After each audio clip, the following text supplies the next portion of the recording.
warahmatullahi wabarakatuh. Perkenalkan, nama saya Siti Zahro, NIM 55, Prodi Teknologi Pangan A, Angkatan 2018. Langsung saja ke nomor yang pertama. Komunikasi efektif adalah komunikasi yang pada prosesnya dapat menghasilkan persepsi, perilaku, dan juga pemahaman yang sama antara komunikator dan juga komunikan, sehingga dapat memberikan umpan balik yang sesuai pula. Untuk contoh kasus yang pertama adalah contoh kasus komunikasi yang efektif. Adalah seperti saat kita memberikan nasihat, berikanlah refleksi terhadap orang tersebut mengenai pengalaman kita sebelumnya. Contohnya, aku dulu sering berangkat ke kampus terlambat karena bangun kesiangan. Tapi sekarang aku bangun lebih pagi dan juga tidur tidak terlalu malam. Itu salah satu contoh nasihat yang efektif. Kemudian yang kedua adalah contoh kasus pada komunikasi yang tidak efektif. Contohnya adalah kita memberikan nasihat tetapi cenderung memojokkan orang tersebut.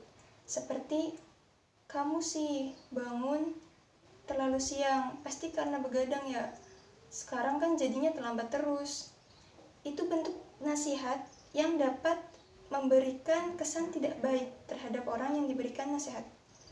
Oleh karena itu, sangat tepat untuk memberikan refleksi terlebih dahulu sebelum memberikan nasihat dengan baik.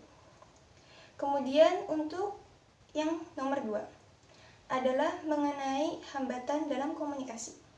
Hambatan adalah suatu gangguan, sehingga hambatan dalam komunikasi adalah sesuatu yang menghalangi atau mengganggu proses tercapainya komunikasi yang efektif, sehingga dapat mempersulit penyampaian pesan yang jelas, kemudian mempersulit pemahaman pesan tersebut, dan juga mempersulit memberikan umpan balik yang sesuai dengan pesan tersebut.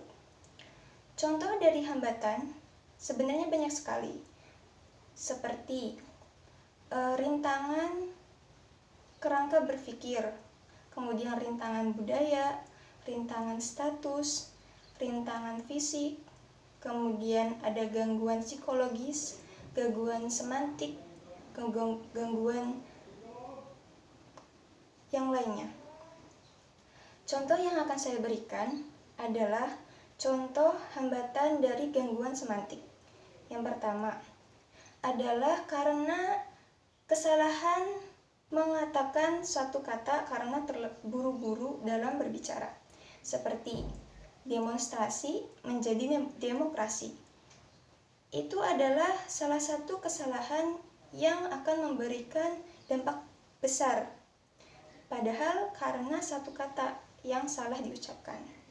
Contoh yang kedua dari hambatan ini adalah karena ada pengertian konotatif.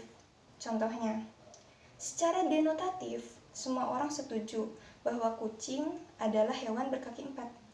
Tetapi secara konotatif, banyak orang pula setuju bahwa kucing merupakan hewan peliharaan yang memiliki ingatan yang baik dalam mengingat pemiliknya. Kemudian yang ketiga, mengenai kepribadian unggul yang diinginkan perusahaan dari pelamar pekerjaan. Contohnya, yang pertama adalah jago melobi. Jago melobi adalah kemampuan seseorang dalam mengubah persepsi dari rekan kerja atau rekan bisnis. Hal ini sangat penting untuk dimiliki oleh seorang pelamar pekerjaan. Kemudian yang kedua adalah kehati-hatian. Maksudnya adalah selalu berpikir matang dalam mengambil keputusan, selalu memperhitungkan apa resiko yang akan terjadi jika mengambil keputusan A atau keputusan B, seperti itu. Kemudian kemampuan bekerja dalam tim. Hal ini sangat penting karena suatu perusahaan tentunya merupakan contoh organisasi yang terstruktur, yang terdiri dari banyak orang. Sehingga kemampuan dalam berorganisasi atau bekerja dalam tim itu sangat penting untuk mencapai tujuan yang diinginkan perusahaan. Kemudian contoh lainnya adalah memiliki kreativitas dan inovasi atau berani tampil beda. Hal ini pun sangat penting karena perusahaan biasanya selalu mengalami perubahan, baik itu dari segi yang lainnya gitu, harus memiliki kreativitas agar bisa bertahan dalam era yang modern seperti saat ini. Kemudian untuk kepribadian unggul yang sudah saya miliki, menurut saya adalah kehati-hatian atau teliti. Saat ini, saat hendak memberikan suatu pendapat ataupun untuk mengambil keputusan, saya selalu berpikir yang matang, selalu memperhitungkan apa yang akan terjadi, apa resiko yang akan terjadi jika saya mengambil keputusan ini.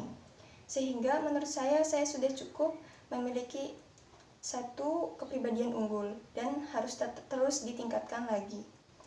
Kemudian untuk kepribadian unggul yang masih saat ini menjadi masalah bagi diri saya adalah bekerja dalam tim.